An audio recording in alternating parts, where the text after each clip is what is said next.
ലോകം കണ്ട ഏറ്റവും ശക്തനായ അപ്പോസ്തലൻ വിശുദ്ധ പൗലോസിൻ്റെ തലയിൽ കൈവച്ച് പ്രാർത്ഥിച്ച് അവനെ അഭിഷേകം ചെയ്യുവാനായി ദൈവം തെരഞ്ഞെടുത്തത് ജെറൂസലേമിൻ്റെ തെരുവീഥികളിലിരുന്ന് ചെരുപ്പ് കുത്തിക്കൊണ്ടിരുന്ന അനനിയാസ് എന്ന തികച്ചും സാധാരണക്കാരനായ ഒരു പാവപ്പെട്ട മനുഷ്യനെയായിരുന്നു. ഈ കാലഘട്ടത്തിലും ദൈവം ഇതുപോലെയുള്ള ചില ചെറിയ വലിയ കാര്യങ്ങൾ ചെയ്യുകയാണ്.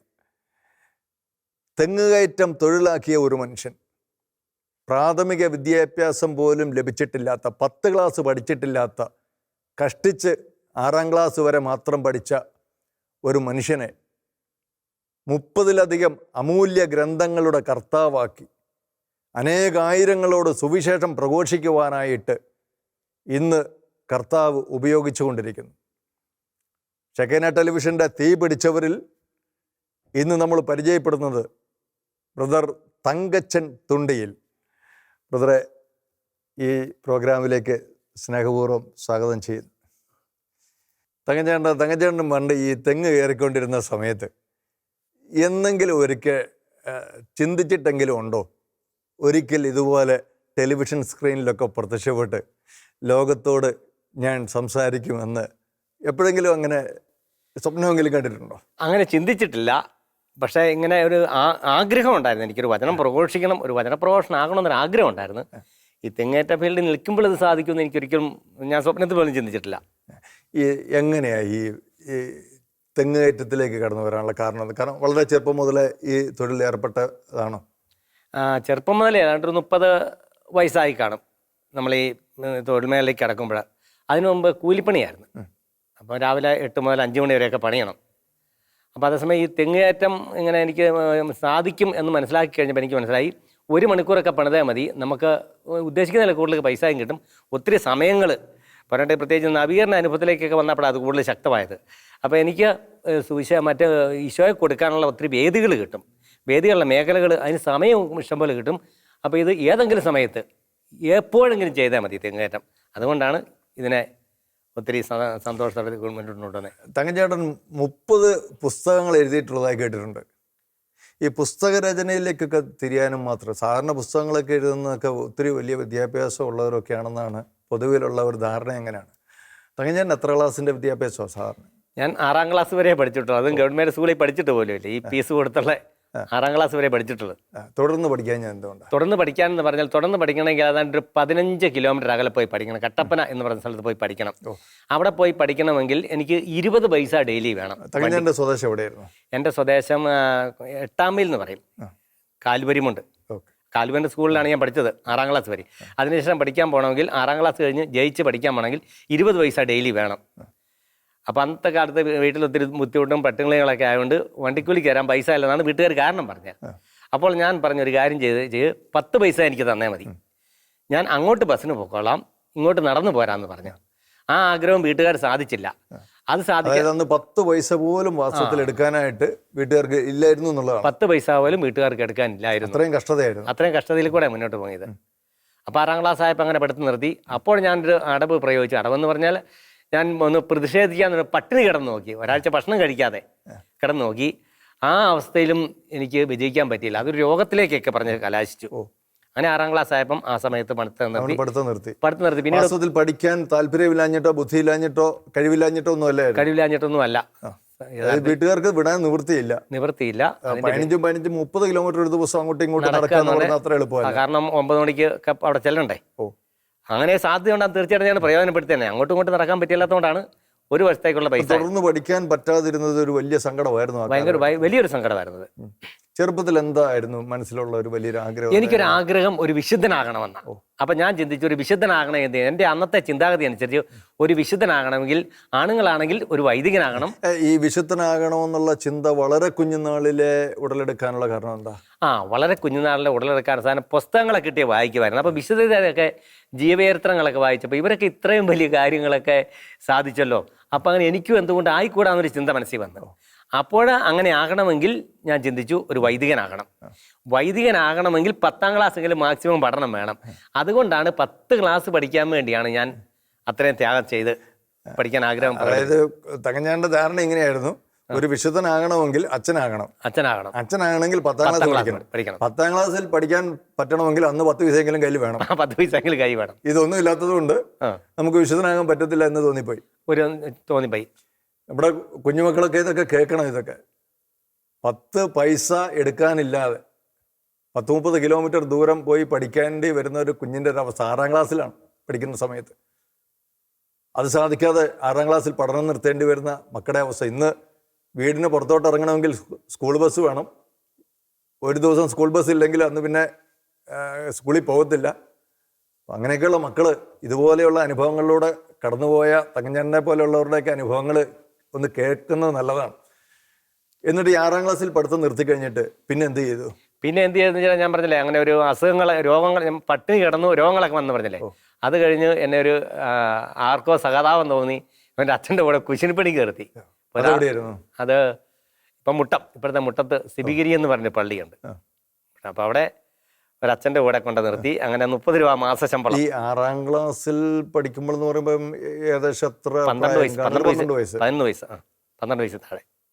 ഈ 12 വയസ്സിൽ താഴെയുള്ള കുഞ്ഞാണ് അവിടെ പോയി കുശിനിപ്പണിക്കുന്നത്.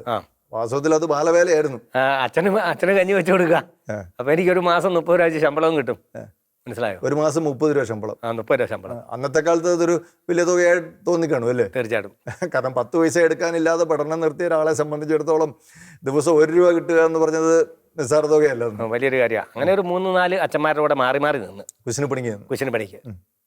അങ്ങനെ അപ്പോഴും എൻ്റെ മനസ്സിൽ ആഗ്രഹമുണ്ട്, ഇപ്പൊ ഇങ്ങനെ ഈ അച്ഛന്മാരെ ഇവരെ പോണൊക്കെ എനിക്കും ആകണമല്ലോ, അച്ഛനാകണമെന്നുള്ള ചിന്തയുണ്ടായിരുന്നു. അച്ഛനാകണമെന്നുള്ള അപ്പോഴും എൻ്റെ മനസ്സിലുണ്ട്. പക്ഷെ എനിക്ക് നടക്കിയാലെന്നറിയാം, കാരണം വിദ്യാഭ്യാസമില്ലാത്തതുകൊണ്ട്. ഇല്ലാത്തതുകൊണ്ട്. അന്നത്തെ കാലത്ത് ഞാൻ ചിന്തിച്ച് ആരെങ്കിലും പഠിപ്പിക്കാൻ മുന്നോട്ട് വന്നിരുന്നെങ്കിൽ എന്നൊക്കെ ഞാൻ ചിന്തിക്കുമായിരുന്നു. ആരും മുന്നോട്ട് വന്നില്ല. ആരുടെ അടുത്തെങ്കിലും ഈ ആഗ്രഹം പറഞ്ഞിട്ടുണ്ടോ? എനിക്ക് അങ്ങനെയുള്ള ആഗ്രഹം പറഞ്ഞിട്ടില്ല. അന്നങ്ങനെ പറഞ്ഞായിരുന്നെങ്കിൽ പറയാനുള്ള അവസരം കിട്ടിയിട്ടില്ല. അല്ല, ഈ അച്ഛന്മാരുടെയൊക്കെ കൂടെ കുശിനിപ്പണിക്കൊക്കെ നിന്നപ്പോൾ അച്ഛൻ എനിക്ക് ഇതുപോലെ അച്ഛനെ പോലെ ഒന്ന് ആകണമെന്നൊക്കെ ഉള്ള ഒരു ആഗ്രഹം അവരോട് പറഞ്ഞിട്ടുണ്ടോ? അത് ഉള്ളിൽ വെച്ചിട്ടുള്ളൂ, പറഞ്ഞിട്ടില്ല, ആരോടും പറഞ്ഞിട്ടില്ല. കാരണം സാധിക്കുന്നില്ല എന്നുള്ള മനസ്സിലായതുകൊണ്ടാണ്. 10ാം ക്ലാസ്സിൽ പോയിട്ടില്ലാത്തതുകൊണ്ട്, 10ാം ക്ലാസ് പഠിച്ചിട്ടില്ലാത്തതുകൊണ്ട്. എന്നിട്ട് പിന്നെ മുന്നോട്ട് അങ്ങനെ പോയി. പിന്നെ മുന്നോട്ട് അത് കഴിഞ്ഞ് കുറച്ച് നാളൊക്കെ അങ്ങനെ വൈദികരുടെയൊക്കെ കൂടെ നിന്ന് വീണ്ടും ഇച്ചിരി പ്രായം ഒക്കെ. അത് കഴിഞ്ഞ് ഞാൻ കൂലിപ്പണിക്ക് പോകാൻ തുടങ്ങി, പറമ്പിപ്പണിക്ക് പോകാൻ തുടങ്ങി. പറമ്പിപ്പണിക്ക് പോകാൻ പിന്നെ വിവാഹം കഴിഞ്ഞ് പിന്നെ എൻ്റെ ഈ വന്നത എന്ന് പറഞ്ഞാൽ ഈ ഉള്ളിലെ ദാഹം ആഗ്രഹം ഒരിക്കലും മാറുന്നില്ല. ഈ വിദ്യാഭ്യാസം പൂർത്തിയാകാത്തതിൻ്റെയും വിശുദ്ധനാവാനുള്ള ചിന്ത ഉള്ളിൽ കിടക്കുന്നുണ്ട്. പിന്നെ ഞാൻ എവിടെയെങ്കിലും ഒരു പുസ്തകം കിട്ടുമ്പോഴൊക്കെ വായിച്ചുകൊണ്ടിരിക്കും വിശുദ്ധരെ കുറിച്ച്. അപ്പോൾ അത് കിട്ടും തോറും എൻ്റെ ദാഹം കൂടിക്കൊണ്ടിരിക്കുക. എടാ എനിക്കും പറ്റും. 6 ക്ലാസ് പഠിച്ചിട്ടുള്ളെങ്കിലും നന്നായിട്ട് വായിക്കാനൊക്കെ പറ്റുമായിരുന്നു. നന്നായിട്ട് വായിക്കാൻ പറ്റുമെന്ന് പറഞ്ഞാൽ അന്നത്തെ കാലത്ത് വായനാശീലമുണ്ട്. വായനാശീലം എന്ന് പറഞ്ഞാൽ ലൈബ്രറി. അന്നത്തെ ഞാൻ ഓർക്കുന്നു, അവിടെ ഒരു ലൈബ്രറിയിൽ ആയുഷ്കാല മെമ്പർ എന്നൊക്കെ പറയും. അന്നൊക്കെ 100 അങ്ങനെ ആയുഷ്കാല മെമ്പർഷിപ്പ് എടുത്ത് ലൈബ്രറിയിൽ നിന്ന് മറ്റ് പുസ്തകങ്ങൾ മേടിച്ച് വായിക്കുമായിരുന്നു. അപ്പോഴും അതിൻ്റെ ഇടയ്ക്ക് കിട്ടും എന്തെങ്കിലും ഒരു വിശുദ്ധരെ കുറിച്ചുള്ള നല്ല സദ്ഗ്രന്ഥങ്ങൾ ഒരു ലൈബ്രറിയിൽ നിന്നായാലും കിട്ടും. അങ്ങനെ കിട്ടുമ്പോഴും എനിക്ക് പ്രചോദനം ലഭിച്ചുകൊണ്ടിരുന്നു. അങ്ങനെ ഞാൻ ആദ്യം കാലത്ത് ഞാൻ പറഞ്ഞു ഇങ്ങനെ മറ്റു പുസ്തകങ്ങൾ വായിക്കും. അത് കഴിഞ്ഞ് കോൺവെൻറ്റുകളിലും പള്ളിയിൽ അച്ഛന്മാരെ അടിച്ച് അവിടുന്ന് പുസ്തകങ്ങൾ വായിക്കാൻ മേടിക്കും. എന്നിട്ട് അവിടുത്തെ പുസ്തകം തീർന്നതിനും വേറൊരു പള്ളികളിലേക്ക് പോകും. ഇങ്ങനെ കുറേ നാൾ ഈ ഒരു പ്രക്രിയ തന്നെ തുടർന്നു. അപ്പോൾ വായന ഒരു വലിയ ഹരമായിരുന്നു. വായന ഒരു ഹരം.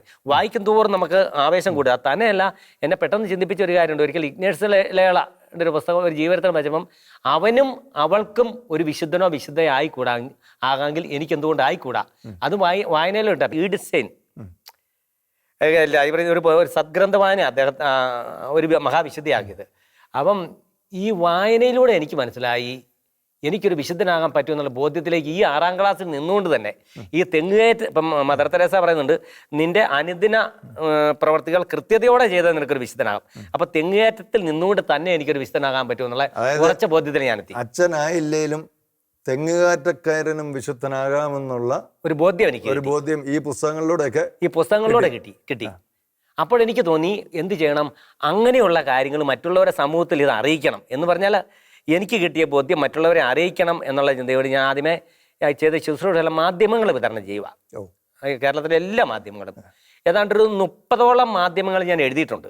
അതെല്ലാം ഞാൻ വിതരണം ചെയ്ത മാധ്യമങ്ങൾ. 30ഓളം മാധ്യമങ്ങളിൽ തങ്കച്ചേട്ടൻ ലേഖനങ്ങൾ എഴുതിയിട്ടുണ്ട്. ഏതൊക്കെ മാസികകളിലായിരുന്നു? ശാലോമ, സൺഡേ ശാലോമ, ഭജനോത്സവം, ക്രിസ്ത്യന്, പിന്നെ അങ്ങനെ ഒത്തിരി സത്യദീപം, അങ്ങനെ എല്ലാം ഞാൻ കിട്ടുന്ന അഡ്രസ്സ് എല്ലാം ഇങ്ങനെ എഴുതി വിടും. അപ്പോൾ അതൊന്നും അഡ്രസ്സ് പ്രസിദ്ധീകരിച്ചാലും ഞാൻ എഴുതിക്കൊണ്ടിരുന്നു. പക്ഷേ ഇത് ഓരോന്നായി പുറത്തോട്ട് വരാൻ തുടങ്ങി. അപ്പോഴെനിക്ക് മനസ്സിലായി നമ്മുടെ രചനകളും ആൾക്കാരെ സ്പർശിക്കുന്നുണ്ടെന്നുള്ളൊരു ഇതെനിക്ക് മനസ്സിലായി. അതുകൊണ്ട് ഞാൻ അത് കഴിഞ്ഞ് പുസ്തകത്തിനെ ചിന്തിച്ചു, ഈ പുസ്തക വായന എനിക്ക് പ്രചോദനം കിട്ടിയെന്ന് പറഞ്ഞില്ലേ. അപ്പം അങ്ങനെ ഒരിക്കലും ഒരു മാന്യ വ്യക്തിയുടെ അടുത്ത് ഞാൻ പുസ്തകം വായിക്കാൻ ചോദിച്ചു. അദ്ദേഹം അന്ന് എന്നോടൊരു വാക്ക് പറഞ്ഞ്, എടാ ഇങ്ങനെ ഓസി മേടിച്ച് വായിക്കാതെ പൈസ കൊടുത്ത് മേടിച്ച് വായിക്കാൻ. എനിക്ക് ഒത്തിരി സത്യത്തിൽ നമ്മുടെ പൈസ ഇല്ലെന്നുള്ള പുള്ളിക്ക് അറിഞ്ഞുകൂടാ. പക്ഷേ എനിക്കത് ഒത്തിരി സങ്കടം വന്നു. അന്ന് ഞാൻ ഈശോയുടെ മുമ്പിൽ നിന്ന് കരഞ്ഞുകൊണ്ട് ഞാൻ ഈശോയുടെ ഒരു ചോദ്യം ചോദിച്ചു, ഈശോയെ ഞാനെന്തൊരു ദാരിദ്ര്യവാസിയായിട്ടല്ലേ ഇങ്ങനെ മറ്റുള്ളവരുടെ മുമ്പിൽ തെണ്ടി ചെന്ന് പുസ്തകം മേടിക്കാനും. അങ്ങനെ ഞാൻ കരഞ്ഞപ്പോഴെനിക്ക് പെട്ടെന്നൊരു വചനം കിട്ടുകയാണ്, മറ്റുള്ളവർ നിന്നോട് എങ്ങനെ പെരുമാറണമെന്ന് നീ ആഗ്രഹിക്കുന്നോ അതുപോണക്ക് തന്നെ നീ അവരോട് വിടാം. അപ്പം ഞാൻ പെട്ടെന്ന് എൻ്റെ മനസ്സിലേക്ക് അന്നത്തെ ചിന്താഗതി കാണുന്നതന്നെ, എനിക്കാരും പുസ്തകം വായിക്കാൻ തരിക, അല്ലെങ്കിൽ ഞാൻ ഇനി എല്ലാവർക്കും പുസ്തകം വായിക്കാൻ കൊടുക്കും. ആ ഒരു ചിന്തയായിരിക്കുമ്പോഴാണ് ഷാലോൺ ടൈംസിലൊരു പരസ്യമാണ്, വീട്ടിലൊരു ലൈബ്രറി. അപ്പം അതിൻ്റെ അകത്ത് കൊടുത്തിരിക്കുന്ന 850 1000 രണ്ട് തുകയാണ്. അതായത് ഈ 1700 രൂപ കൊടുക്കുന്ന ഷാലോമിലുള്ള എല്ലാ പുസ്തകങ്ങളും നമുക്ക് തരുമെന്നാണ് അവർ പറയുന്നത്. അപ്പോൾ എൻ്റെ മനസ്സിൽ പെട്ടെന്നൊരു പ്രചോദനം ഇതങ്ങ് ചെയ്യാൻ. അപ്പോൾ ഞാൻ അന്നത്തെ ഷാലോമിലേക്ക് ഞാൻ എഴുത്തെഴുതുവാണ്. എനിക്കൊരാഗ്രഹമുണ്ട്, എൻ്റെ വീട്ടിലൊരു ലൈബ്രറി തുടങ്ങണമെന്ന് ആഗ്രഹമുണ്ട്. അപ്പോൾ ഇതിന് സാറെ പ്രാർത്ഥിച്ച് നോക്കിയിട്ട് എനിക്ക് മറുപടി തരണമെന്നാണ് ഷാലോമിലേക്ക് ഞാൻ അയക്കുന്നത്. ജോജോ കാവിൽപ്പുരയുടെ അദ്ദേഹമായിരുന്നു തോന്നുന്നു, സാന്റോ, അത് തന്നെ സാന്റോ കാവിൽപ്പുരയുടെ അദ്ദേഹം എനിക്കൊരു എഴുത്ത്, താങ്കളുടെ ആഗ്രഹം തീർച്ചയായിട്ടും ദൈവം തന്നെയാണ്, അതുകൊണ്ട് ഞങ്ങൾ പൈസ ഞാൻ പുസ്തകം അയച്ചു തരാം. അതുകൊണ്ട് ഞാൻ അന്ന് എൻ്റെ കയ്യിലുള്ള ദശാംശം കൊടുക്കുമായിരുന്നു. ഈ ദശാംശം കൂട്ടി വെച്ചേക്കുക. അപ്പം ദശാംശം എന്ന് പറഞ്ഞാൽ ഇങ്ങനെ ഈ പണിക്കൂലിയിൽ നിന്ന് കിട്ടുന്ന ദശാംശങ്ങളുണ്ട്, അല്ലാതെ തെങ്ങേറി കിട്ടുന്ന പൈസയുടെ ദശാംശം, ആ പൈസയുടെ ദശാംശം മാത്രമല്ല കൃത്യമായിട്ട് കൊടുക്കുന്നില്ല. നോമ്പ് കാലത്ത് ഒരു പ്രത്യേകതയുണ്ട്. ഈ നോമ്പ് കാലങ്ങളിൽ എൻ്റെ ജോലി എന്ന് പറഞ്ഞാൽ ഓവറായിട്ട് ജോലി ചെയ്ത് കഴിഞ്ഞാൽ പകലൊന്നും വിശപ്പില്ല എന്ന് പറഞ്ഞാൽ ഉച്ചയ്ക്കൊന്നും ഭക്ഷണം കഴിയില്ല. അപ്പം വൈകുന്നേരം 4 മണിയാകുമ്പോഴേക്ക് ഒത്തിരി വിശക്കുന്നൊരവസ്ഥ വരും. അപ്പം നോമ്പ് കാലത്ത് വൈകിട്ട് ചായ കൂടിയുണ്ട്. ആ ചായ കൂടി ഈ 50 ദിവസത്തേക്ക് മാറ്റി വെച്ചിട്ട് അങ്ങനെ കിട്ടുന്ന പൈസയും ഇങ്ങോട്ടിടും. മറ്റൊന്നല്ല, അന്നത്തെ കാലത്ത് ഒരു വീട്ടിൽ ചെന്ന് സാറേ എനിക്കൊരു ഫോൺ വിളിക്കണമെന്ന് അന്നത്തെ കാലത്ത് ഒരു ഫോൺ വിളിച്ച് 1 രൂപ 2 രൂപ കൊടുക്കേണ്ട അവസ്ഥയുണ്ട്. അപ്പം ചിലപ്പോൾ ഞാൻ ഫോൺ വിളിച്ചിട്ട് എന്നോട് സ്നേഹത്തെ പൈസ തരണ്ടെന്ന് പറയുന്ന കൂട്ടിക്കും. അപ്പോൾ ആ പൈസ ഈ കൂടെ ഇടും. മറ്റൊരു സംഭവം, എവിടെയെങ്കിലും നമ്മളൊരു ബസ്സിൽ കയറുവാണ്. ബസ്സിൽ കയറുമ്പം ഒരാൾ എനിക്ക് ടിക്കറ്റ് എടുത്തെങ്കിൽ ആ ടിക്കറ്റിൻ്റെ കാശ് ന്യായമായിട്ട് എൻ്റെ കയ്യിൽ നിന്ന് പോകണ്ടല്ലോ. അപ്പം ഞാൻ ചിന്തിക്കുവാണ്, ഈ പൈസ ഈശോയ്ക്ക് കൊടുക്കാം. ഇപ്പോൾ ഉദാഹരണം, ഹോട്ടലിൽ കയറി ഞാൻ ചായ കുടിച്ച് എൻ്റെ കാശ് അദ്ദേഹം കൊടുത്ത് ഞാൻ ചിന്തിക്കുവാണ്, ഇത് ഞാൻ കൊടുക്കേണ്ടതല്ലേ. അപ്പം ഞാനിതിങ്ങനെ പ്രാർത്ഥിച്ചു, ഈശോയെ ആ മനുഷ്യൻ എനിക്ക് ചായ മേടിച്ചു തന്നുകൊണ്ട് അതേണ്ട നിനക്ക് ആ പൈസ ഇങ്ങനെ കൂട്ടിയിട്ടേക്കുന്ന പൈസ എല്ലാം കൂടെ കൂട്ടിയാണ് ഞാൻ പുസ്തകത്തിന് കൊടുക്കാൻ തീരുമാനിച്ചത്. അപ്പം ഞാൻ അങ്ങോട്ട് അയച്ച് എൻ്റെ സഹോദരൻ്റെ ആഗ്രഹം ശരിയാണെന്ന് പറഞ്ഞപ്പം എനിക്ക് ഒരു സന്തോഷമായി. അത് കഴിഞ്ഞ് ഞാൻ പിറ്റേ ഈശോയോട് പറഞ്ഞു, ഈശോയെ ഞാൻ ഇന്ന് പള്ളിയിൽ പോവുക. പള്ളിയിൽ പോയി കഴിയുമ്പോൾ എനിക്ക് ഇന്ന് ദേവാലയത്തിൽ വെച്ച് എനിക്ക് വെളിപ്പെടുത്തി തരണം. ഞാൻ ഈ ശുശ്രൂഷ തുടങ്ങണമെങ്കിൽ ഇന്ന് എനിക്ക് ദേവാലയത്തിൽ വെച്ച് ഇത് വെളിപ്പെടുത്തി കിട്ടണം, ഞാൻ ഇത് ചെയ്യണമെന്നുള്ളത്.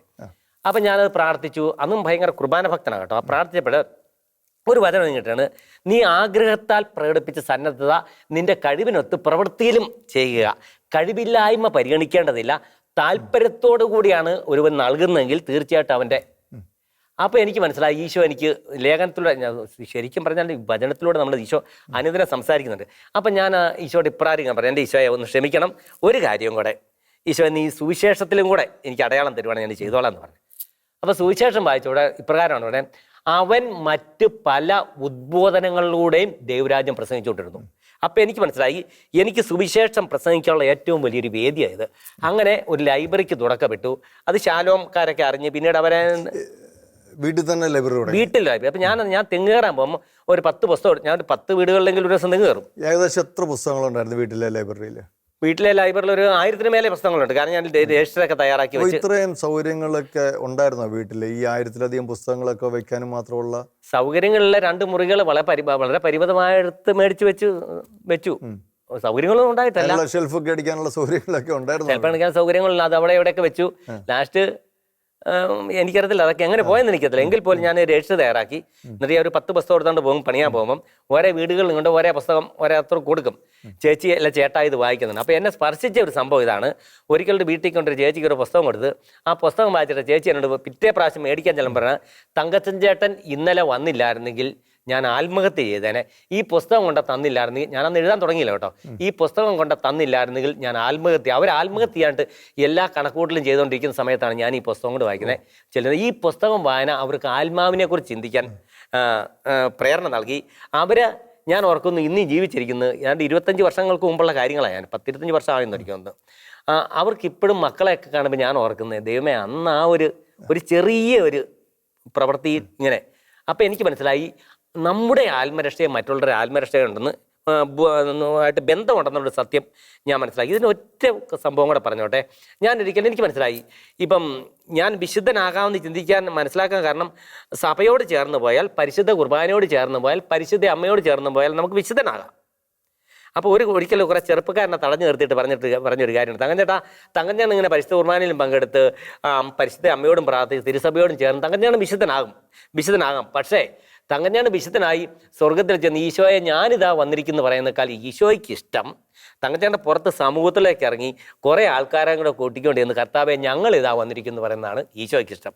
അങ്ങനെയാണ് ഞാൻ മറ്റുള്ളവർക്ക് വിശുദ്ധ പ്രേരണ കൂടെ കൊടുത്താലോ നമുക്ക് വിശുദ്ധനാകാൻ സാധിക്കൂ. പിന്നെ മറ്റൊരു അനുഭവം ഞാൻ ഓർക്കുന്നത്, ഈ സൺഡേ വിതരണം ചെയ്യുന്നതിൻ്റെ കാലത്ത് ആ സൺഡേ ഒരു എഡിറ്റോറിനെ ഉണ്ടായിരുന്നു. ബെന്നിസാർ എഴുതിയതാ, ഈ അച്ഛൻ്റെ കുർബാനയ്ക്ക് ശക്തി ഉണ്ടോ എന്ന് അതിൻ്റെ ഹെഡിങ്. അപ്പോൾ ഞങ്ങളുടെ ഇടവകയിൽ കുർബാനയ്ക്ക് വരാത്ത ഒരാൾ ഈ എഡിറ്റോറിയൽ വായിച്ചിട്ട് അദ്ദേഹം പള്ളിയിൽ പോകാൻ തുടങ്ങി. അപ്പം എനിക്ക് മനസ്സിലായി, തീർച്ചയായിട്ടും നമ്മുടെ ആത്മരക്ഷ ഈ മാസിക കൊടുക്കുന്നത് പോലും, ആ മേഖലയിലൊക്കെ ഒരു കാര്യമുണ്ട്. തിക്താനുപതരണ അന്നൊക്കെ സൺഡേശാലമൊക്കെ പോസ്റ്റ് ഓഫീസിൽ കൂടെ വരുന്നത്. ഒരിക്കൽ ഒരു പോസ്റ്റ് മാസ്റ്റർ ഈ മാസികക്കെട്ടെടുത്ത് റോഡിലോട്ട് വലിച്ചെറിഞ്ഞു, നിനക്കൊന്നും വേറെ തൊഴിലൊന്നും ഇല്ലാടാന്ന് ചോദിച്ചിട്ടുണ്ടേ. അന്ന് ഞാൻ എൻ്റെ വീട്ടുപേര് തുണ്ടിയിൽ നിന്നാണ്. സൺഡേ ശാലോമൻ എന്നുള്ള എൻ്റെ പേര് കളിയാക്കിയിട്ടേക്കുന്നത് തുണ്ടി ശാലോം എന്ന് ഞാനിത്. അപ്പം അന്ന് ഞാൻ ഈശോ ഒത്തിരി കരഞ്ഞുകൊണ്ട് വന്ന് ഈശോ ചോദിച്ചു, ഈശോ നിനക്ക് വേണ്ടി ശുശ്രൂഷ ചെയ്തിട്ട് ഇപ്രകാരമാണല്ലോ എനിക്ക് കിട്ടുന്ന പ്രതിഫലം എന്ന് പറഞ്ഞപ്പം എൻ്റെ മനസ്സിൽ പെട്ടെന്നൊരു പ്രേരണ വരുവാണ്. ആ ശാലോം പുസ്തകം കെട്ട് പൊട്ടിച്ചിട്ട് ഒന്ന് വായിക്കാൻ പറയുവാണ്. അപ്പം ഞാൻ ആ ശാലോമിൻ്റെ കെട്ട് പൊട്ടിച്ച് വായിച്ചു കഴിയുമ്പോൾ ഞാൻ കാണുന്നത് ഇങ്ങനെയാണ്: മാധ്യമങ്ങൾ വിതരണം ചെയ്യുന്നവരെ നിങ്ങൾ ദൈവദൂതന്മാരാണ്. അതാരാ? അന്നത്തെ വർക്ക് വിധേയത്തിൽ പിതാവ് സൺഡേ ശാലോമിൻ്റെ ഫ്രണ്ട് പേജിൽ എഴുതിയേക്കാണ്. ശാലോമിൻ്റെ വാർഷിക പതിപ്പ്. മാധ്യമങ്ങൾ വിതരണം ചെയ്യുന്നവരെ നിങ്ങൾ ദൈവദൂതന്മാർ. ഇത് സൂചിപ്പിക്കുന്ന കാരണം, ലോകത്തിലെ മനുഷ്യരുടെ മുഖത്തോട്ട് നോക്കി നമുക്കുണ്ടാകുന്ന തിക്താനുമകളുടെ മുമ്പിൽ കരഞ്ഞിരിക്കാതെ ദൈവം ആ സമയത്ത് തന്നെ നമുക്ക് സമാശ്വാസം തരും. എൻ്റെയൊക്കെ ജീവിതത്തിൽ, കാരണം എനിക്കൊന്ന് ഞാനെല്ലാം തളർന്ന് വീണ് പോയേനെ. നിസാര കാര്യങ്ങൾക്ക് വേണ്ടി നമ്മളിങ്ങനെ സഭയിൽ നിന്ന് വിട്ടുപോകുമ്പോഴും, അല്ലെങ്കിൽ ഒരു അച്ഛനത് പറഞ്ഞു, അല്ലെങ്കിൽ ഒരു ആളിത് പറഞ്ഞെന്ന് പറഞ്ഞത് നമ്മൾ അവരുടെ എതിർ സാക്ഷ്യങ്ങളിലേക്ക് നോക്കി വിട്ടുപോകാതെ അപ്പോൾ തന്നെ നമുക്ക് മാധ്യമം ആരിലൂടെയെങ്കിലും ഈശോ പ്രചോദനം തരും. അങ്ങനെയാണ് വലിയൊരു ലൈബ്രറിക്ക് തുടക്കമിടാനും ആ ലൈബ്രറിയുടെ ഒത്തിരി പേര് തങ്കച്ചേട്ടൻ്റെ ശുശ്രൂഷയെ അനുകരിച്ച് ശുശ്രൂഷയാണുള്ള എനിക്ക് കാണാൻ സാധിച്ചു. ഓക്കെ, അപ്പോൾ ഈ പുസ്തക വിതരണ ശുശ്രൂഷകൾ തുടങ്ങുന്ന സമയത്ത് തങ്കച്ചേട്ടൻ എഴുതി തുടങ്ങിയിട്ടില്ല? എഴുതി തുടങ്ങിയിട്ടില്ല. ഏത് കാലഘട്ടത്തിലാണ് എഴുതാനുള്ള ഒരു പ്രചോദനം കിട്ടി തുടങ്ങിയത്? എഴുതാനുള്ള പ്രചോദനം കിട്ടി തുടങ്ങി ഞാനിങ്ങനെ വചന പ്രഘോഷിക്കാൻ, ഇങ്ങനെ ഞങ്ങൾക്കൊരു കൂട്ടായ്മ, ഗാദറിംഗ് എന്ന് പറയും. ഇങ്ങനെ ഞാനൊരു കൂട്ടായ്മ ചെന്നിങ്ങനെ ഞങ്ങളുടെ സ്വന്തം അനുഭവങ്ങളൊക്കെ പങ്കുവെക്കും. ഓരോരുത്തരും ഓരോ ദീപാനും പങ്കുവെക്കും. അങ്ങനെ പങ്കുവെച്ചപ്പോൾ എനിക്കൊരു പ്രത്യേകത ഉണ്ട്. ഏത് കൂട്ടായ്മ പോയാലും താമസിച്ചോ ചെല്ലുള്ളൂ, നേരത്തെ പോരുകയും ചെയ്യും. മറ്റൊന്നും കൊണ്ടല്ല, 10 തെങ്ങ കയറിയിട്ട് പോയാലും അന്നത്തെ കാര്യം നടക്കുള്ളൂ. നമുക്ക് റേഷൻ മേടിക്കണ്ടേ. അപ്പം അത് കഴിഞ്ഞ് വന്നും 10 കയറണം. അതിനുവേണ്ടി ഞാൻ പെട്ടെന്ന് പോവുകയും ചെയ്യും, പോരുകയും ചെയ്യും. താമസിച്ച് പോകും, പെട്ടെന്ന് ചെയ്യാം. അങ്ങനെ ഒരു ദിവസം ഒരു കൂട്ടായ്മയിലും ഒരു 10-25 പേരിരിക്കുന്നു. മറ്റവരുടെ കാര്യങ്ങളെല്ലാം ഷെയർ ചെയ്ത് എന്നോട് പറഞ്ഞ് തങ്കച്ചേട്ടൻ്റെ അനുഭവം കൂടെ ഷെയർ ചെയ്യാൻ പറഞ്ഞു. ഞാൻ അറിഞ്ഞില്ല എല്ലാവരും ഷെയർ ചെയ്തിരിക്കുന്നത്. ഞാൻ എൻ്റെ അനുഭവം ഈ പരിശുദ്ധ കുർബാനയെക്കുറിച്ച് തന്നെ അങ്ങ് പറഞ്ഞു. ഈ എൻ്റെ ഷെയറിങ് കഴിഞ്ഞപ്പോഴേ പിന്നെ ഒരു കുർബാനയാണ്. അപ്പോൾ എൻ്റെ ഷെയറിങ് കേട്ടോണ്ടിരുന്നതിൽ ഒരാൾ ഞാൻ നോക്കുമ്പം ഒരു ലോഹയൊക്കെ കിട്ടി പരിശുദ്ധ കുർബാനയ്ക്കായിട്ട് കയറുന്നു. അദ്ദേഹം തങ്കച്ചൻ ചേട്ടൻ ഇന്ന് പറഞ്ഞ അർത്ഥത്തിലാണ് സത്യത്തിൽ ഞാൻ ഇന്ന് പരിശുദ്ധ കുർബാന എനിക്കത് എന്നെ ഒത്തിരി സ്പർശിച്ചു. അപ്പം ഞാൻ ഓർത്തുണ്ടെങ്കിൽ ഇതൊക്കെ വെറും മണ്ടത്തരം. ഞാൻ ഈ പറയുന്നത് എൻ്റെ ഒരു ചിന്തകളും കാഴ്ചപ്പാടാണ് ഞാൻ പറയുന്നത്. അപ്പം ഈശോയെ ഞാൻ ഈ പറയുന്ന ഒരു വൈദികനെ പോലും സ്പർശിച്ചെങ്കിൽ, അങ്ങനെയെങ്കിൽ അത് കഴിഞ്ഞ് ഞാൻ ശക്തമായിട്ട് ഈ ഒരു മേഖല എനിക്ക് മനസ്സിലായി. ഞാൻ മണ്ടത്തരമൊന്നുമല്ല പറയുന്നത്. അങ്ങനെ ഞാൻ പ്രഘോഷിക്കാൻ തുടങ്ങി. അപ്പം എന്നെ തങ്കച്ചൻ എൻ്റെ അടുത്തൊരു വചന പ്രവർത്തന സാധ്യത മേടിച്ചു തരാമെന്ന് പറഞ്ഞു. അപ്പം ഞാൻ പറഞ്ഞു എനിക്കറിയത്തില്ല. തങ്കച്ചൻ ഇപ്പം ഞങ്ങളോട് പറഞ്ഞുകൊണ്ട് തന്നെ അങ്ങ് പറഞ്ഞു വെച്ചാൽ. അങ്ങനെയാണ് ഞാൻ പരിശുദ്ധ കുർബാനയെക്കുറിച്ച് പ്രസംഗിക്കാൻ ഇറങ്ങിയതും. ഇങ്ങനെ പ്രസംഗിച്ചുകൊണ്ടിരുന്നപ്പോൾ എന്നോട് ആൾക്കാർ പറഞ്ഞു, തങ്കച്ചൻ ചേട്ടൻ പ്രസംഗിച്ച കാര്യങ്ങൾ ഒരു പുസ്തക രൂപത്തിലാക്കാമെന്ന് ചോദിച്ചു. അങ്ങനെയാണ് പുസ്തകത്തിന് എഴുതാനുള്ള പ്രേരണ. ആദ്യം എഴുതിയ പുസ്തകം ഏതായിരുന്നു? ആദ്യം എഴുതിയ പുസ്തകം വിശ്വസിച്ചാലും ഇല്ലെങ്കിൽ നമ്മുടെ പുസ്തകമാണ്. എന്ന് പറഞ്ഞാൽ അത് ഇത്രയാണ്, ദശാംശത്തെക്കുറിച്ച്. അതിൻ്റെ അകത്ത് തന്നെ നിങ്ങൾ വിശ്വസിച്ചാലും ഇല്ലെങ്കിലും ദശാംശം കൊടുത്ത് നിങ്ങൾ നോക്കിച്ചു, പരീക്ഷിച്ച് നോക്കിയോ നിങ്ങൾ. അതെന്ന് പറഞ്ഞാൽ ആദ്യം മാധ്യമങ്ങളിൽ കൂടെ എഴുതിയ, മാധ്യമങ്ങളിലുള്ള ലേഖന സമാഹാരങ്ങളാണ് ആ പുസ്തകം. മാധ്യമങ്ങൾ കിട്ടുന്ന ലേഖനങ്ങൾ വീണ്ടും പുസ്തക രൂപത്തിലേക്കാക്കുന്നത്. ഈ പുസ്തകത്തിൻ്റെ പോലും എനിക്കതല്ല, ഈ പുസ്തകം ഞാൻ മെറിറ്റ് ബുക്സിലാണ് പ്രസിദ്ധീകരിച്ചത്. അപ്പോൾ അവിടെ ബുക്ക് ജെയിംസിൻ്റെ കൂടെ ജെയിംസ് പറഞ്ഞാൽ ചേട്ടാ ഈ പുസ്തകത്തിന് ഒന്നിട്ട് കാര്യങ്ങളുണ്ട്, ഒന്നാമതൊരു അവതാരിക മേടിച്ചു വരണം എന്ന് പറഞ്ഞു. അപ്പോഴാണ് എനിക്ക് മനസ്സിലായി അവതാരിക വേണം. രണ്ടാമത് എനിക്കറിയത്തില്ല, ഞാൻ ചോദിച്ചു അവതാരിക തന്നെ അവതാരിക. അപ്പം ഞാനൊരു പ്രശസ്തനായ ഒരു വ്യക്തിയുടെ അടുത്ത് അവതാരികയായിട്ടിരുന്നു. അദ്ദേഹം പറഞ്ഞ് തങ്കച്ചൻ ഞാൻ അവതാരിക തരാമെന്ന് പറഞ്ഞു. അപ്പം ഞാൻ അദ്ദേഹത്തിൻ്റെ അടുത്ത് ചെന്ന് അദ്ദേഹത്തോട് ഞാൻ പറഞ്ഞു അവതാരം. അദ്ദേഹം എന്നോട് ഇപ്പോൾ ഇതൊക്കെ മേടിച്ച് വെച്ച് അവിടെ താമസിക്കാൻ പറഞ്ഞു. അന്ന് അവിടെ താമസിച്ച് 2-3 ദിവസമായിട്ട് ഞാൻ എന്നിട്ട് ആ പറമ്പിലെ ചില പണികളും ഒക്കെ ചെയ്യേണ്ടി വന്നു. അതായത് പുസ്തകത്തിന്റെ അവതാരിക മേടിക്കാൻ ചെന്നയാൾ അവിടെ പണി ചെയ്യാൻ തുടങ്ങി. അവിടെ പണി ചെയ്യട്ടെ. പണി ചെയ്യാന്ന് പറഞ്ഞാൽ എനിക്ക് എന്നെ ഏറ്റവും വിഷമിച്ച കാര്യങ്ങളല്ല, ആ പരിസരത്ത് കുറേ വാഴകളൊക്കെ നിൽപ്പുണ്ടായിരുന്നു. അപ്പോൾ ആ വാഴകൾ ദൂരെ കൊണ്ട് കളയണം. ഈ വാഴ വെട്ടി ചീഞ്ഞ് ഈ ഒരുമാതിരി കൊല വെട്ടിക്കഴിഞ്ഞ് ചീഞ്ഞത്. അപ്പം ഞാൻ അവിടുത്തെ വൈകുന്നേരം വരെ ഈ പരിപാടിയും കഴിഞ്ഞിട്ട് വൈകുന്നേരം ഇത് തരാമെന്നാണ്. അപ്പം ഞാനത് ആ വൈകുന്നേരം അവതാരികയുടെ കാര്യം അതെ ആ പുസ്തകം എടുത്തുണ്ട്, അതും എടുത്തുണ്ട്. ഞാൻ എടുത്ത് ഈ വാചകം ലോകം മുഴുവൻ നേടിയാൽ നിൻ്റെ ആത്മാവ് നഷ്ടപ്പെട്ടാൽ എന്ത് പ്രയോജനം? ഇതിവിടെ തന്നെയാണോ? മത്തായി 16 ഇതൊക്കെ തന്നെയാണോ ആ ബൈബിളും എടുത്തു? അപ്പം ഈ കാര്യങ്ങൾ നടക്കുന്നില്ല. എന്നിട്ട് അദ്ദേഹം എന്നോട് പറഞ്ഞു ദൈവമനുഷ്യൻ്റെ സ്നേഹതയിൽ ഇങ്ങനെയല്ല കിടക്കും. ഇപ്പം എനിക്കൊരു വിഷമമായി. അപ്പം എനിക്ക് മനസ്സിലായി ഒരാഴ്ച നിന്നാലും ഈ സാധനം കിട്ടിയില്ല. അപ്പം ഞാനൊന്ന് തിരിച്ച് വീട്ടിൽ വന്നു. അന്നത്തെ കാലത്ത് എനിക്ക് ഒരു ഇല്ലൻ്റെ 2.5 രൂപ എത്രയും നടക്കുന്നില്ല. ഒരു ഇല്ലൻ്റെ ഞാൻ അമ്മ മാസികയുടെ എഡിറ്റർ ശോഭ, എനിക്ക് ഇങ്ങനെ ഒരു ആഗ്രഹമുണ്ട്, ഒരു പുസ്തകം എഴുതണമെന്നുണ്ട്. അപ്പോൾ ഒരു അവതാരികയില്ല. തങ്കഞ്ഞാനൊരു കാര്യം ചെയ്യും. ഇദ്ദേഹത്തിന്റെ അടുത്തൊന്നും അവതാരിക കിട്ടിയില്ല. തങ്കഞ്ഞാനൊരു കാര്യം ചെയ്യാം, 3-4 ദിവസം പണിത് മാത്രം വെച്ചു. പണിത് വെച്ചു. എന്നിട്ട് ലാസ്റ്റ് എന്നോട് പറഞ്ഞ്, എന്നിട്ട് ഞാൻ തെങ്ങ കയറി ഒക്കെ ചെയ്തു കേട്ടോ. അന്ന് അവിടുത്തെ തെങ്ങ കയറിയല്ല, അത് പറ്റിയല്ലോ. അപ്പം ഞാൻ പറഞ്ഞത് പിന്നീട് എനിക്ക് മനസ്സിലായി ഈ സിസ്റ്റർ എൻ്റെ എഴുത്ത് കിട്ടി. ഞാൻ ആ ഇത് വായിച്ചു കൊടുത്ത് ഏതാനും ദിവസങ്ങൾക്ക് ഒരു അവതാരി എഴുതുന്നു. അങ്ങനെ എൻ്റെ ആദ്യത്തെ പുസ്തകത്തിൻ്റെ അവതാരിക കിട്ടിക്കഴിയുമ്പോൾ എന്നോട് പറഞ്ഞ് ആമുഖം എന്നും പറഞ്ഞിട്ട് ഉണ്ടെന്ന് പറഞ്ഞു. അപ്പം ഞാനത് ആമുഖം എന്നതായിരിക്കും. എന്നാലും എന്നോട് പറഞ്ഞു തങ്കച്ചേട്ടാ ഈ സംഭവത്തിൻ്റെ എല്ലാം കൂടെ ഒരു ചുരുക്കം ഒന്ന് എഴുതി തരാം, നമ്മൾ തന്നെ എഴുതണം. അപ്പം ഞാൻ ഇതെല്ലാം കൂടെ ഇതെല്ലാം പ്രാർത്ഥന മാത്രമേ ഉള്ളൂ കേട്ടോ. പ്രാർത്ഥിച്ച് ഞാനങ്ങനെ എഴുതി. അപ്പോൾ അത് ഞാനെടുത്ത് അങ്ങനെ ആദ്യ പുസ്തകം എഴുതി. പിന്നെ ഓരോ വർഷങ്ങൾ ഒരേ പുസ്തകങ്ങൾ 2, 3, 5-ാമത്തെ പുസ്തകമാണ് ഏറ്റവും കൂടുതൽ പ്രചരിച്ചിരിക്കുന്നത്. അത് ഇതെന്റെ ഓർമ്മയ്ക്കായി ചെയ്യുമെന്നുള്ള പുസ്തകമാണ്. വിശുദ്ധ കുർബാനയെക്കുറിച്ച് 75 പതിപ്പുകൾ. അതിപ്പം നിലവിൽ പതിപ്പിറങ്ങി. 75 പതിപ്പുകൾ ഇതുവരെ ഇറങ്ങിയിട്ടുണ്ട്. 75 പതിപ്പുകൾ ഇറങ്ങിയതുകൊണ്ട് ഒരു വർഷത്തിൽ തന്നെ 1000 ആദിമകാലത്ത് 1000 പുസ്തകമാണ്. ഇത് ഇറങ്ങിക്കഴിയുമ്പോഴേ ആൾക്കാർ, ഞാൻ ഈ പ്രസംഗിക്കാൻ പോകുന്നിടത്ത് എല്ലാം പുസ്തകം, ഞാൻ ഈ കുർബാനയെക്കുറിച്ചാണ് സാധാരണ പ്രസംഗിക്കുന്നത്. കുർബാനയെക്കുറിച്ച് പ്രസംഗം ഞാൻ പറയും ഈ 2 മണിക്കൂർ കൊണ്ട് നമുക്ക് ഇത്രയും കാര്യങ്ങളൊക്കെ പറയാൻ പറ്റിയിട്ടുള്ളൂ. ഇനി കൂടുതൽ കാര്യങ്ങൾ നിങ്ങൾക്ക് അറിയണമെന്ന് ആഗ്രഹമുണ്ടെങ്കിൽ ഈ പുസ്തകം മേടിച്ച് വായിച്ചാൽ മനസ്സിലാവുമെന്ന് പറയും. അപ്പോൾ അച്ഛന്മാരോട് ചെന്ന് നേരത്തെ അനുമതി മേടിച്ചിരിക്കും. അപ്പോൾ അങ്ങനെ ഈ പുസ്തകം ഈ പ്രസംഗിക്കാൻ ആൾക്കാർ 10ഉം 15ഉം ചിലപ്പോൾ 10, 20 ചിലർക്ക് പെട്ടെന്നൊരു പ്രചോദനം കാണും, ഇതൊരു 100 പുസ്തകം എടുത്ത് പ്രചരിപ്പിക്കാൻ. അങ്ങനെയാണ് ഈ പുസ്തകം മാത്രം പ്രചരിപ്പിച്ചത്. ഈ പുസ്തകം ഇങ്ങനെ ഒത്തിരിയേറെ മുന്നേറി കഴിഞ്ഞപ്പോഴത്തേന് ഒരിക്കൽ ഞാൻ ഓർന്നു, ഒരു വലിയൊരു എഴുതുന്ന ആളെന്നോട് ചോദിച്ചു, തങ്കച്ചേട്ടാ ഈ തങ്കഞ്ഞാൻ്റെ പുസ്തകം ആരെ കൊണ്ടാണ് എഡിറ്റ് ചെയ്യിക്കുന്നത്? എനിക്ക് ആ ആളെ കൊണ്ട് എൻ്റെ ഒരു പുസ്തകം എഡിറ്റ് ചെയ്യിക്കാനാണ്. അപ്പോൾ ആ ആൾ തൻ്റെ പുസ്തകം എഡിറ്റ് ചെയ്യിച്ച് വലിയൊരു പ്രൊഫസറെ കൊണ്ടാണ്. അപ്പോൾ അതിനേക്കാളും നല്ലത് തങ്കഞ്ഞാൻ്റെ ഈ പുസ്തകം എഡിറ്റ് ചെയ്ത പുള്ളിയെ ഒന്ന് പരിചയപ്പെടുത്തി തരാമെന്ന് ചോദിച്ചു. അന്നാണ് ഞാൻ മനസ്സിലാക്കിയത് പുസ്തകത്തിന് എഡിറ്റിംഗ് ഉണ്ടെന്നത്. അപ്പം ഞാൻ നേരത്തെ പെട്ടെന്ന് എൻ്റെ മനസ്സിലേക്ക് കടന്നു ഒരു സിനിമാ സംവിധാനമുണ്ട്, കഥ, തിരക്കഥ, സംവിധാനം, സംഭാഷണം, ബാലചന്ദ്രമേനോൻ. ഒരു പുസ്തകം എഴുതണമെങ്കിൽ എന്തെല്ലാം സംഗതികൾ വേണമെന്നുള്ളത്, ഇത്രയും കാരണങ്ങൾ വേണമെന്നുള്ളത് ഞാൻ പറയുന്നത് എനിക്കത്. പക്ഷെ ഒത്തിരി പ്രാർത്ഥിക്കും കേട്ടോ. 500 ജപമാലയെങ്കിലും എഴുതിയിട്ടാണ് ഇതിന്റെ ഓർമ്മയ്ക്കായി പുസ്തകം എഴുതിയത്. അത് ഒരു പുസ്തകത്തിന്റെ കാര്യം മാത്രമാണ് ഞാൻ പറഞ്ഞത്. അതിന് ഒരു അവതാരികയ്ക്ക് വേണ്ടി അവതാരിക തരുന്ന വ്യക്തി, ഇപ്പം ബോബി ജോസ് കപ്പച്ചനച്ഛനാണ് ഇതിന് അവതാരിക എഴുതുന്നത്. അച്ഛന് വേണ്ടി ഇതുപോലൊക്കെ തന്നെ ജപമാല ചൊല്ലി കാഴ്ചവെച്ചിട്ടാ. ഇതൊക്കെ ഓർക്കാപ്പുറത്ത് നമ്മൾ ഈ തെങ്ങേറ്റം കഴിഞ്ഞിട്ടാണ് ഓടുന്നത്. അപ്പം ഇത് നമ്മൾ ആരോട് എനിക്കെൻ്റെ എല്ലാം എടുത്തിച്ചാട്ട് ആരോട് ചോദിക്കല്ല, പെട്ടെന്ന് തോന്നുക ഇന്ന് ബോബി അച്ഛനെ കണ്ടേക്കാം. അല്ല, തിരുവനന്തപുരത്ത് വരെ എങ്ങനെ പോയിട്ടുണ്ട്. ഇപ്പോൾ എനിക്ക് ഓർക്കുമ്പോൾ ഞാൻ ഓർക്കുന്നത് സൂസൈപ്പാക്കും പിതാവിനെ കാണണം. ഈ ചുമ്മാ രാവിലെ തലേദിവസം ഇന്നത്തെ പണി, അത് നമുക്ക് എൻ്റെ പണിക്കൊരു പ്രത്യേകത ഉള്ളതെന്ന് വെച്ചാൽ നാളെ എനിക്ക് എന്തെങ്കിലും പ്രോഗ്രാം ഉണ്ടെങ്കിൽ ഇന്ന് ഞാൻ നാളത്തെ പണിയും കൂടെ ചെയ്യും. മനസ്സിലായോ? ഒരു ദിവസം 50 തെങ്ങയില കയറുന്നെങ്കിൽ നാളെ എനിക്ക് ഇന്ന സുവിശേഷ പ്രഘോഷണം എന്തെങ്കിലും കാര്യങ്ങൾക്ക് വേണമെങ്കിൽ ഇന്ന് തന്നെ 100 തെങ്ങ കയറും. എന്നിട്ട് പിറ്റേ ദിവസം വെളുപ്പിലായിട്ട് ഓടുക. അപ്പോൾ അവിടെ ചെല്ലുമ്പോൾ ഇങ്ങനെയാണോ? അപ്പോൾ അവർക്ക് വേണ്ടി ആ പിതാവ് അല്ലെങ്കിൽ ബോബിച്ചണെങ്കിൽ ബോബിച്ചന് ഇവർക്ക് വേണ്ടി പ്രാർത്ഥിച്ച് എല്ലാം അനുകൂലമായിട്ട് തന്നെ ദൈവം അത് സെറ്റപ്പ് ചെയ്ത് തരുന്നുണ്ട്. അങ്ങനെയാണ് ഇപ്പോൾ ഒരേ കാലഘട്ടങ്ങളിൽ എന്താ പറയുക. പിന്നീട് എനിക്ക് തോന്നി സഭയെക്കുറിച്ച് എഴുതണം. അത് ഈ നോഹയുടെ പെട്ടകം, അത് ശാലോങ്കാരാണ് ഇറക്കിയത്. പിന്നെ എനിക്ക് മാതാവിനെ കുറിച്ച്, സോഫിയ ബുക്സ്, നോഹയുടെ പെട്ടകം, സഭയെക്കുറിച്ച്. അപ്പോൾ സഭയിലൂടെയാണ് നമുക്ക് തീർച്ചയായിട്ടും സഭ ഏറ്റവും പ്രാധാന്യമാവട്ടെ. ഞാൻ ഏറ്റവും വിലമതിക്കുന്നത് സഭയും പരിശുദ്ധ കുർബാനയും പരിശുദ്ധമ്മയാണ്. പക്ഷേ നമ്മൾ പരിശുദ്ധ കുർബാനയെ മുന്നേറിയാലും പരിശുദ്ധ അമ്മയെ മുറുകെ പിടിച്ചെന്നും പറഞ്ഞാൽ പോലും ഈ സഭയിൽ നിന്ന് വേറിട്ട് എനിക്ക് അത് ഏറ്റവും ഒരു പ്രാർത്ഥനയുണ്ട്. സീറോ മലബാർ സഭയുടെ കുർബാനക്കർമ്മത്തിലെ സകല നന്മകളും സൗഭാഗ്യങ്ങളും നിറഞ്ഞ് മുടിചൂടി നിൽക്കുന്ന ഈ സഭയിലാണ്. അപ്പോൾ ഞാൻ എൻ്റെ മനസ്സിൽ എപ്പോഴും ചിന്തിക്കുന്ന ഒരു കാര്യമുണ്ട്, സഭയ്ക്ക് പുറത്തൊരു വിശുദ്ധനായിട്ട് ജീവിക്കുന്നേക്കാളും തങ്കച്ചനായിരിക്കുന്ന സഭയ്ക്ക് ഉള്ളിലൊരു പാപിയായിട്ട് കഴിയാനാണ്. മനസ്സിലാവുന്നുണ്ടോ? കാരണം ഈ നന്മകളും സൗഭാഗ്യങ്ങളും എല്ലാം വരുന്ന ഈ സഭയിൽ നിന്നാണ്. ഒരു വ്യക്തിയെ വിശുദ്ധനാക്കുന്നത് സഭയാണ്. അപ്പം ഞാൻ എന്നെ ചിന്തിപ്പിച്ചിട്ട് സഭയ്ക്ക് പുറത്ത് വലിയ അത്ഭുതങ്ങൾ നടത്തുന്നത് ഞാൻ കണ്ടിട്ടുണ്ട്. എന്ന് പറഞ്ഞാൽ വലിയ സുവിശേഷ പ്രഘോഷണങ്ങൾ, വലിയ വലിയ കാര്യങ്ങൾ സഭയ്ക്ക് പുറത്ത് നടക്കുന്നുണ്ട്.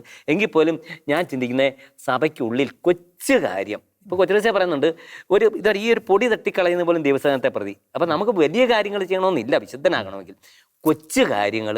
അങ്ങനെയാണ് ആ ഒരു മേഖലയിലൊക്കെ എൻ്റെ വിശുദ്ധ കുർബാന തങ്കച്ചൻ്റെ ജീവിതത്തിലെ ഒരു അഭിവാജ്യ ഘടകമാണല്ലോ. ഒരു ദിവസം പോലും മുടക്കിയിട്ടില്ല എന്ന് ഞാൻ കേട്ടിട്ടുണ്ട്. ചില വിദേശ യാത്രകൾ കുർബാന മുടങ്ങുന്നതിന്റെ പേരിൽ ഒഴിവാക്കി എന്നൊക്കെ കേട്ടിട്ടുണ്ട്. ശരിയാ. അതെന്ന് വെച്ചാൽ എൻ്റെ പുസ്തകം വായിച്ച ഒരു വ്യക്തി എന്നെ ഓസ്ട്രേലിയക്ക് കൊണ്ടുപോകാൻ തീരുമാനിച്ചു. അപ്പം 5 മണിക്ക് റിപ്പോർട്ട് ചെയ്യണം. 5 മണിക്ക് എയർപോർട്ടിൽ റിപ്പോർട്ട് ചെയ്യണം. 7 മണിക്കാണ് നമ്മൾ, അപ്പം 2 മണിക്കൂറിന് മുമ്പ് ചെയ്യണമല്ലോ. അപ്പം അന്ന് എൻ്റെ പരിശുദ്ധ കുർബാന മുടങ്ങും എന്നുള്ളൊരു അവസ്ഥ വന്നു കഴിയുമ്പോൾ ഞാനന്ന് കേരളത്തിൽ എവിടെയെല്ലാം നൈറ്റ് വിജിൽ ഉണ്ടോ, നൈറ്റ് വിജിൽ പ്രത്യേക ദിവസമുണ്ട്. ഞാൻ ഈ കേരളത്തിലെ പല സ്ഥലങ്ങളിലേക്കും വിളിച്ച് ചോദിച്ച് എനിക്ക് 5 മണിക്ക് എയർപോർട്ടിൽ ചെല്ലണം, അത് സമയം കുർബാനയും കഴിയണം വേണം. അപ്പം ഇങ്ങനെ ആലോചിച്ചിട്ട് എങ്ങും ഇതിനുള്ള യാതൊരു സാധ്യതയും കാണുന്നില്ല. എനിക്ക് പിന്നെ മറ്റൊരു പ്രശ്നം എന്ന് വെച്ചാൽ, ഞാൻ ഈ എല്ലാ കാര്യങ്ങളും പെട്ടെന്ന് കേൾക്കുന്ന ചിലപ്പം ശ്രദ്ധിച്ച് കേൾക്കാറില്ല. അപ്പോൾ അതുകൊണ്ട് എന്ത് വേണ്ടി എനിക്ക് അങ്ങനെ ഓസ്ട്രേലിയക്ക് 5 മണിക്ക് കുർബാനയിൽ പങ്കെടുത്തെങ്കിൽ 5 മണിക്ക് അവിടെ വരണമെങ്കിൽ കുർബാനയിൽ പങ്കെടുത്തിട്ടും സാധിക്കില്ല. അതുകൊണ്ട് പല സ്ഥലത്തിട്ടും അന്വേഷിച്ചിട്ട് കുർബാന ഇല്ലാത്ത അവസ്ഥയിൽ ഒരിക്കൽ പോട്ടയിൽ ഒരു ജോസച്ചൻ എൻ്റെ പുസ്തകം വായിച്ചിട്ടുണ്ട്. ഞങ്ങൾ തമ്മിൽ സംസാരിച്ചിട്ടില്ല. അപ്പം ഞാൻ ഇത് ക്യാൻസൽ ചെയ്ത്, ഞാൻ പറഞ്ഞത് പോരുന്നില്ല, ഈ ഓസ്ട്രേലിയ പോക്ക് വേണ്ടെന്ന് വെച്ചു. അതായത് വെളുപ്പിനെ കുർബാനയ്ക്ക് പോകാൻ പറ്റത്തില്ല എന്നുള്ള ഒരൊറ്റ കാരണത്താൽ ഇത് വേണ്ടെന്ന്, ഈ ഓസ്ട്രേലിയൻ യാത്ര വേണ്ടെന്ന് വെച്ച് കഴിഞ്ഞപ്പോഴത്തേന് ഈ അച്ഛൻ എന്നെ വിളിച്ച്, തങ്കഞ്ഞേട്ടൻ എന്തിനാ അത് യാത്ര വേണ്ടെന്ന് വെച്ചാൽ, അത് ഓർത്തുകൊണ്ട് തങ്കഞ്ഞേട്ടൻ വേണ്ടെന്ന് വെക്കണ്ട, തങ്കഞ്ഞേട്ടൻ ഒരു കാര്യം ചെയ്യും, അങ്കമാലി ഇങ്ങോട്ട് പോര്, തങ്കഞ്ഞേട്ടൻ്റെ പരിശുദ്ധ കുർബാനയും തന്ന് ഞാൻ തങ്കഞ്ഞേട്ടനെ എയർപോർട്ടിൽ കൊണ്ട് വിട്ടോളാം എന്ന് പറഞ്ഞു. അപ്പം എനിക്ക് സന്തോഷമായി. അത് കഴിഞ്ഞാണ് ഞാൻ അറിയുന്നത് എൻ്റെ അങ്ങോട്ടുള്ള യാത്ര റിജക്റ്റ് ആകുക എന്ന് പറയും, എൻ്റെ പോക്കും. അപ്പം ഞാൻ പറഞ്ഞ അതിന് മുമ്പ് തന്നെ ഞാൻ ഈ തീരുമാനം എടുത്ത്. അപ്പം ഇങ്ങനെ ആയിരിക്കും സമയം. പക്ഷേ എന്തോ എൻ്റെ പ്രത്യേക ഒരു സാഹചര്യങ്ങളെ എന്നുവെച്ചാൽ എൻ്റെ ബാക്ക്ഗ്രൗണ്ടൊക്കെ നോക്കുമ്പം എൻ്റെ സാമ്പത്തിക മേഖലയും ഇതിൻ്റെ എന്തോ കുറേ റിക്കാർഡ് എടുക്കുക, അതുകൊണ്ട് കിട്ടിയില്ല. അതുകൊണ്ട് ആ പോക്ക് വേണ്ടെന്ന് വെച്ച്, അല്ലേ പോലും ഞാൻ മനസ്സിൽ പോക്കും അല്ലെങ്കിൽ ഞാൻ പോകില്ലായിരുന്നു കേട്ടോ. അപ്പം അതുകൊണ്ട് കുർബാന ഏറ്റവും വിലമതിക്കുന്ന വ്യക്തിയാണ് ഞാൻ. ജീവിതത്തിൽ ഇന്ന് വരെ ഒരു കുർബാന പോലും മുടങ്ങിയിട്ടില്ലേ? ജീവിതത്തിൽ ലോക്ക്ഡൗൺ പ്രമാണിച്ച് 2 കുർബാന മുടങ്ങി. അതെന്ത് പറ്റി? ലോക്ക്ഡൗണിന്റെ സമയത്ത് 2 കുർബാന മുടങ്ങാനെന്ന് പറഞ്ഞാൽ, ഞാൻ ഒന്നാമതായിട്ട് ഈ മേഖലയിലെ കുർബാന ഓരോ പള്ളികളിൽ ലോക്ക്ഡൗൺ പല രീതിയിലാണ്, പല ഇടവകളിലും ഒരുമിച്ചല്ല കുർബാന നടത്തിയത്. ഒരു പള്ളിയിലെ കുർബാന നിൽക്കുമ്പോൾ അടുത്ത പള്ളിയിലോട്ട് പോകും. അപ്പോൾ ആ ജനുവരി ആ മാസങ്ങളിലൊക്കെ ഓരോ പള്ളി മാറി കേന്ദ്രീകരിച്ച് താമസിച്ചാണ് കുർബാന പങ്കെടുത്തുകൊണ്ടിരുന്നത്. അപ്പോൾ കുമളി ഭാഗത്തൊരു പള്ളിയിൽ ചെന്നപ്പം അവിടെ കുർബാന ഉണ്ട്. അതൊരു കോട്ടയം ഒരു പള്ളിയാണ്. അപ്പോൾ അവിടെ കുർബാന ഉണ്ട്. അച്ഛനോട് ഞാൻ തലേദിവസം അനുവാദം ചോദിച്ചു. അച്ഛൻ പറഞ്ഞു പോര്, നമുക്ക് ഇവിടെ കുർബാന പങ്കെടുക്കാം. അന്നാണ് മോദി ഇത് പ്രഖ്യാപിച്ച ദിവസം. അന്ന് ഞാൻ അവിടെ ചെന്ന്, ഞാൻ രാവിലെ പള്ളി ചെല്ലുമ്പം അച്ഛൻ പറഞ്ഞ് പോലീസ് വരും, ഇത് കുർബാനയിൽ. അങ്ങനെ ഒരു കുർബാന മുടങ്ങി എനിക്ക്. അന്ന് കുർബാന മുടങ്ങിയപ്പോൾ എന്തായിരുന്നു ഫീൽ? എന്തായിരുന്നു? ഒത്തിരി വിഷമം ഉണ്ടായി. കാരണം ഒത്തിരി വിഷമം തന്നെ. 40 കിലോമീറ്റർ യാത്ര ചെയ്ത് അവിടെ ചെന്നെന്ന് ഉറക്കണം കേട്ടോ. കുർബാനയിൽ പങ്കെടുക്കാൻ വേണ്ടിയിട്ട് 40 കിലോമീറ്റർ ദൂരം യാത്ര ചെയ്ത് അവിടെ ചെന്നപ്പോൾ മുടങ്ങിപ്പോയി. ചെന്നപ്പോൾ തലേദിവസം ഒരു വീട്ടിൽ താമസിച്ചിട്ടാണെന്ന് ഓർക്കണം. അന്നേരം പോലീസ് വരും, മറ്റു പ്രശ്നങ്ങളില്ല, ഇതില്ല. അതെനിക്ക് ഒത്തിരി വിഷമമായി. ഞാൻ പിന്നെ അന്ന് എന്ത് ചെയ്തു, അന്ന് ഈ തങ്കച്ചൻ്റെ ഇത്രയും തീക്ഷ്ണമായ ഈ ആഗ്രഹവും അതിനുവേണ്ടി എടുത്ത ത്യാഗവും അതൊക്കെ മനസ്സിലാക്കി ഒരു പേഴ്സണൽ മാസ് വേണമെങ്കിൽ ചൊല്ലത്തില്ലായിരുന്നോ? അല്ല അതല്ലേ, അതിന് ആ മേഖല കാരണം അന്ന് ആ ചിന്തിക്കാനുള്ള ആ മനസ്സ് ഇതില്ലായിരുന്നു. മനസ്സിലാവുന്നുണ്ടോ?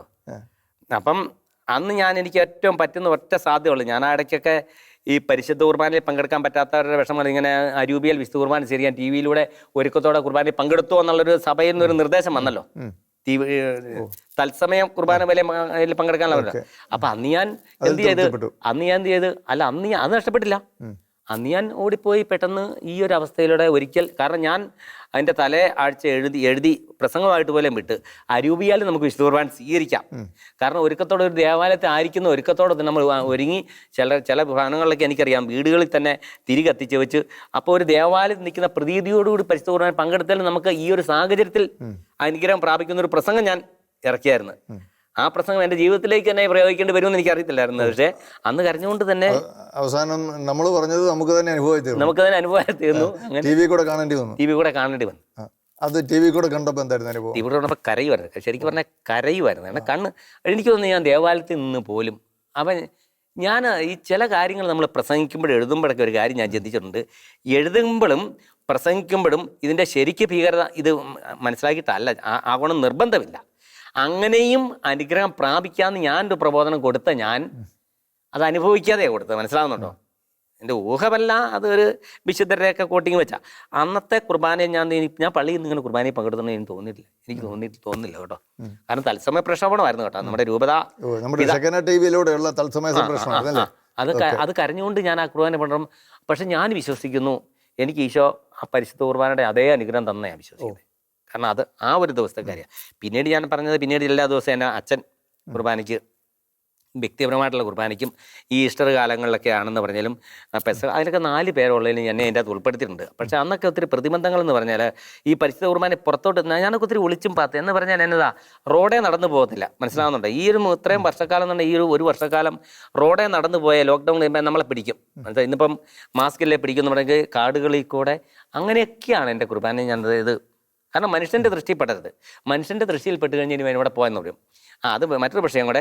ഞാൻ എവിടെയെങ്കിലും പോയെന്ന് അറിഞ്ഞാൽ പിന്നെ അത് മറ്റ് പ്രശ്നങ്ങളുണ്ട്. അപ്പം 4 പേരോ ഉള്ളെങ്കിൽ പോലും എനിക്ക് ആ പരിശുദ്ധ കുർബാനയിൽ പങ്കെടുക്കാനുള്ള കൃപ.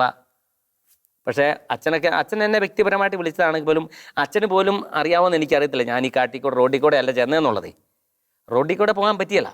കാരണം റോഡിൽ മനുഷ്യനെ ദൃഷ്ടിപ്പെടാതെ വേണം നമ്മൾ ഈ പണ്ട് കാലത്ത് ഞാൻ ഓർക്കുന്നത് ഇനിയൊരു ബലി അർപ്പിക്കുവാൻ ഞാൻ വരുമോ ഇല്ല എന്ന് അറിഞ്ഞുകൂടാന്ന് നമ്മളൊരു കുർബാനയുടെ അക്ഷരം പ്രതി അനുഭവം. കാരണം പിടിക്കപ്പെട്ട് കഴിഞ്ഞാൽ നമ്മൾ പോകും.